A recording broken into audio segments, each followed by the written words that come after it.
Hello guys, welcome back to my channel Radhe Radhe जय श्री राम। हमारे यहाँ सत्यनारायण कथा हो रही है। देखिए सत्यनारायण भगवान की जय।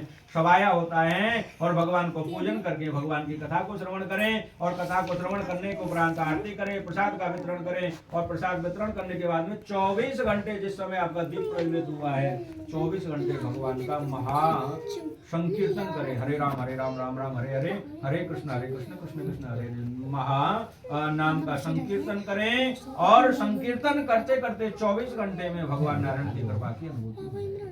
हम 4 घंटे में कीर्तन नहीं कर सकते।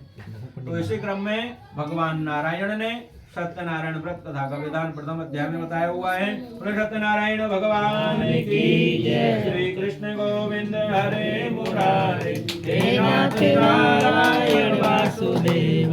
श्री कृष्ण गोविंद हरे मुरारे, हे नाथ नारायण वासुदेव। लक्ष्मी नारायण भगवान की जय। अब सूत जी कहते हैं, सुन कालिक ऋषियों, भगवान नारद जी से व्रत का काल विधि और मातम सुनकर के आपको बड़ा आनंद आया होगा। अब आपको श्रवण कराता हूँ। सुंदर काशीपुर नामक एक नगर था, उसमें सदानंद नाम के एक ब्राह्मण रहा करते थे। वो बड़े ही गरीब थे, भगवान नारायण का पूजन करते, गायत्री का जप करते। एक दिन भगवान नारायण उनसे प्रसन्न हुए और उनके सन्मुख सन्यासी का रूप धारण करके नदी के किनारे आ गए और ब्राह्मण से बोले, हे ब्रह्मदेव, आप भगवान नारायण का पूजन करें। दूसरे अध्याय में आता है, हमको विश्वास, हमको जीवन में किसी को अपने से बड़ा मानना चाहिए। अपने को जीवन में किसी को अपने से बड़ा मानना चाहिए। बड़ा मानेंगे जभी तो उसकी आज्ञा का पालन करेंगे। माँ बाप को मानो, किसी ब्राह्मण को मानो, अपने और किसी जो भी आपको लगता है, अपने बाबा को मानो, किसी और कोई गुरु बना लो ब्राह्मण को, या जो भी आपको अच्छा लगता है उसको बड़ा मानो, समझ के बड़ा मान लो एक बार। और वो जो निर्देशन करें उसका पालन करो। गदासो पंथा। आप अपने बेटे के लिए कहीं गलत सोचेंगे? कभी गलत सोच सकते हैं? माँ बाप कभी गलत नहीं सोच सकते हैं, ना गुरु अपने शिष्य को गलत सोच सकता है। तो जिसको हमने गुरु मान लिया है, हमारे माँ बाप हैं, वो हमको जो निर्देशन करें उसका पालन करना चाहिए विश्वास पूर्वक। रामचरितमानस में कहते हैं, माता पिता प्रभु गुरु की वाणी विनयी विचार की सनवानी। माता पिता गुरु और ईश्वर। ईश्वर क्या हमको ऐसे थोड़ी बताया जैसे मैं आपसे बोल रहा हूँ। ईश्वर भागवत के माध्यम से, रामायण के माध्यम से, सत्यनारायण के माध्यम से, ब्राह्मण के मुख से। भगवान विष्णु ने कहा ब्राह्मण का मुख साक्षात मेरा ही स्वरूप है। तो उन्होंने कहा किसी पर विश्वास होना चाहिए। भगवान नारायण की स्वरूपी लाल कपड़े वाले धारे साधु पर ब्राह्मण को विश्वास हो गया। उन्होंने भगवान नारायण का पूजन किया और पूजन किया तो बड़े प्रसन्न हुए, इनके जीवन में आनंद आने लगा। जब पूजन कर रहे थे वहां पर एक लकड़हारा आ गया। लकड़हारे ने देखा ब्राह्मण तो बड़े गरीब थे, इनके यहाँ पर इतनी भीड़ कैसे लग रही है, आज क्या बात हो गई। लकड़ी का गट्ठा दरवाजे पर रखा और भीतर चले गए और वहां तो जय जयकार रह रही, सत्यनारायण भगवान की जय। अब लकड़हारा बड़ा प्रसन्न हुआ, जल पिया, पसीना सुखाए, कथा को श्रवण किया, प्रसाद को ग्रहण किया, पंडित जी को प्रणाम किया, विधान पूछा। लकड़हारे को भी विश्वास हो गया। उसने भी अपना लकड़ी का गट्ठा लिया, बाजार चला गया, उसको दूना दाम मिला। अब तो बड़ा प्रसन्न हुआ। संग की संग हमें धर्म करवे तो लाभ मिल जाए तो आदमी बड़ा आनंद में जाए। अरे यार मैंने पूजा करी, मुझको लाभ मिल। अब प्रसन्न भयो, पंडित जी को बुलाया, बंधु बांधव को बुलाया, भगवान की कथा करी। और वो गरीब आदमी, बंधु दो व्यक्ति को ठाकुर मिलता है, या तो अपने धन से जित गया हो व्यक्ति, इतना धन हो उसको धन की आवश्यकता ही ना हो, पता ही ना हो, भगवान ने बहुत दिया, कोई कमी है भजन करने। या फिर अति गरीब जिसका खर्चा भी नहीं चल रहा हो, कहता भगवान कल को रोटी की व्यवस्था कैसे होगी। ये दो ही व्यक्तियों को भगवान की कृपा की प्राप्ति होती है। बाकी हम तुम जैसे बीच में लटक रहे कहाँ है, वो तो लटकते गए जाए, ठीक है ना, इधर के ना उधर के। तो भगवान ने उनसे, तो वो लकड़हारा जो था बड़ा ही निर्धन था, 24 घंटे आंख बंद करके श्री कृष्ण गोविंद हरे मुरारे, हे नाथ नारायण वासुदेवा का कीर्तन करते हुए वो रोने लगा। आंखों में आंसू आने लगे, कंठ रुंध गया, 3.5 करोड़ रोए उसके एकदम रोमांचित हो गए। तो भगवान नारायण आकर के प्रकट हो गए। जैसे 24 घंटा पूर्ण हुए, भगवान ने दर्शन दिए। लकड़हारा भगवान के चरणों में लिपट गया, भगवान ने वरदान दिया, तथास्तु तेरे जीवन हो गई। और संसार में अनेक सुख भोग करके भगवान के धाम को गया। बोले सत्यनारायण भगवान की जय। अब तीसरे ब्राह्मण की कथा सुनी। तीसरे अध्याय में उल्कामुक नाम के एक राजा थे, वो जितेंद्रिय थे, भगवान नारायण का पूजन करते, ब्राह्मणों को बहुत सारा धन दिया करते थे। उनकी पत्नी भी बड़ी पतिव्रता थी। एक दिन अपने बंधु बांधवों के सहित साधु ब्राह्मणों को उन्होंने, राजा ने ठाकुर से प्रार्थना करी, साधु संतों से प्रार्थना करी, प्रभु मेरे यहाँ पर सब कुछ है परंतु पुत्र नहीं है। इस राज्य को रखाने के लिए, मेरे बाद में संचालन करने के लिए एक संतान नहीं है। आप कृपा करें, कोई उपाय बताएं, मुझे पुत्र की प्राप्ति हो। तब साधु संतों ने कहा, मंथन करके भगवान नारायण का पूजन करो। और साधु नाम के जो वो वैश्य थे, उन्होंने यमुना किनारे भगवान नारायण का पूजन करना प्रारंभ किया। उल्कामक नाम के राजा ने, और वहां पर एक साधु नाम के वैश्य आ गए। उन्होंने देखा कि हमारे देश के राजा भगवान का पूजन कर रहे हैं।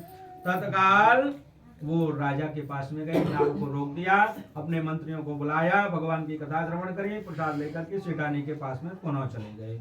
और सब बात सेठानी को जाकर के बता दें, आप चिंता मत करो, आपको 20 साल हो गए, सब जगह पूजा पाठ करें, परंतु हमें संतान की प्राप्ति नहीं भई। परंतु अब निश्चित रूप से मैं ऐसो विधान सुन के आया हूँ, बाको करवे से हमें संतान की प्राप्ति हो गई। सेठानी बड़ी खुश हुई, पंडित जी को बुलाया, संकल्प कराया। सेठानी बोले कथा को करा लो। सेठ जी बोले नहीं, जब हमें संतान की प्राप्ति हो जाएगी तो हम कथा को करेंगे। संकल्प कर लिया। भगवान नारायण बड़े प्रसन्न हुए। बंधु, जिसका हृदय एकदम पवित्र होता है उससे भगवान तत्काल प्रसन्न हो जाते हैं। आपके हृदय में ये निश्चित रूप से हो कि प्रभु आपकी कृपा हमारे ऊपर विराजमान होगी, जरूर हम यह काम को करेंगे। आप जैसे एक दूसरे को विश्वास जीते, का व्यक्ति ने फोन पे कह दे अमुक व्यक्ति को 10,000 रुपया दे दो, और आपको विश्वास है, हाँ भैया कोई बात नहीं, वो परसों ही दे देगा, शाम को 1 घंटे पहले, बड़ा अच्छा आदमी है। तो भगवान प्रसन्न हुए और उसी दिन रात्रि को सेठानी को गर्भ रहा।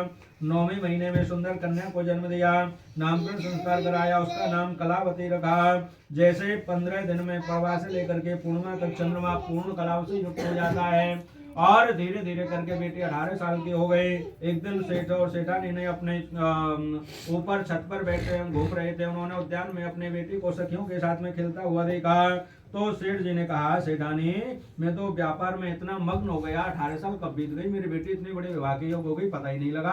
और साधु और ब्राह्मण को बुलाया, नाई और ब्राह्मण को बुला करके कांचनपुर नामक नगर में गए। एक सुंदर सेठ के लड़के को लेकर के आए और पाणी ग्रहण संस्कार का समय निकलवाया, और सभी रिश्तेदारों को बुला करके उन्होंने बेटी का विवाह पाणी ग्रहण संस्कार कर दिया। अब तो बेटी का विवाह हो गया। सेठ जी ने कहा, बेटा आपको तो पता ही है, ब्राह्मण देवता जो गए थे आपको देखने के लिए, उन्होंने कह दिया ही होगा कि आपको घर जमाई रहना है। हाँ पिताजी, मुझे बताया था, मुझे घर पर रहना है। तो बेटा मेरा व्यापार विदेश में है, आपको वहाँ ले चलता हूँ। चंद्रकेतु राजा के यहाँ जाकर के पहुँच गए, और वहाँ पहुँच करके उन्होंने बहुत बड़ी दुकान खोल दी। और एक दिन हुआ क्या, भगवान नारायण अब तो रुष्ट हो गए बंधु। उन्होंने संकल्प किया था बेटी का, बेटी होने से पहले कथा करेंगे हम, हो जाएगा बालक हो जाएगा। जब बेटी हो गई, बेटी का नामकरण हो गया, बेटी 18 साल की हो गई, विवाह हो गया। विवाह होने के बाद में भी नहीं कथा हुई, भगवान नारायण रुष्ट हो गए, मैंने सब कुछ कर दिया, फिर भी ये सेठ भूल गया हर कार्य को। तो ये कथा से, तीसरे अध्याय से हमको ये मिलता है, हम कोई भी अच्छा संकल्प करें उसको बहुत लंबा नहीं खींचें। हमको कोई भी कथा करनी है, गिरिराज जी की परिक्रमा देनी है, भागवत की पाठ करना है, ये करना, कोई भी देवी जागरण इत्यादि किसी के घर में अगर बुला हुआ रखा है, अगर साल भर के पर्यंत तो उसको नहीं करते हैं, साल के भीतर, तो कष्ट आना प्रारंभ हो जाते हैं। उनको बताने के लिए तुमने कुछ बोल करके रख करके छोड़ दिया है। तो भगवान नारायण रुष्ट हो गए। इधर सेठानी और बेटी जो थी उनके घर पर लूट मचाई, उधर राजा के कोष में लूट मचाई चोरों ने, और सारा धन और ससुर जमाई की दुकान में फेंक करके भाग गए। ससुर जमाई के सहित मालकी सहित उनको पकड़ लिया और राजा के सामने प्रस्तुत किया। राजा ने बिना सोचे समझे उनको विशाल कारागृह में डाल दिया। इधर माँ और बेटी मांग मांग करके खा रही हैं। एक दिन बेटी एक ब्राह्मण के यहाँ पर भगवान की कथा हो रही थी, कथा को श्रवण करके देरी से आई। माँ ने कहा, बेटे तेरे पति भी नहीं है, तेरे पिता भी नहीं है, क्या बात है, इतनी देर से क्यों आई है? बेटी ने कहा, माँ ऐसी कोई बात नहीं है, देखो अमुक ब्राह्मण के यहाँ भगवान श्री सत्यनारायण की कथा हो रही थी। जैसे नाम सुना सत्यनारायण, माँ रोने लगी, बेटे को अपने हृदय से लगा लिया और बेटे के सर को आंसुओं से भिगा दिया। भगवान के पास में प्रसाद को रखा, साष्टांग प्रणाम किया, अपनी झोली पसारी, प्रभु आपकी कृपा से मुझे पता लग गया, हमने आपकी कथा नहीं करी, कितने सब कार्य हमारे हो गए और मुझे पता लगा हमसे त्रुटि हुई है।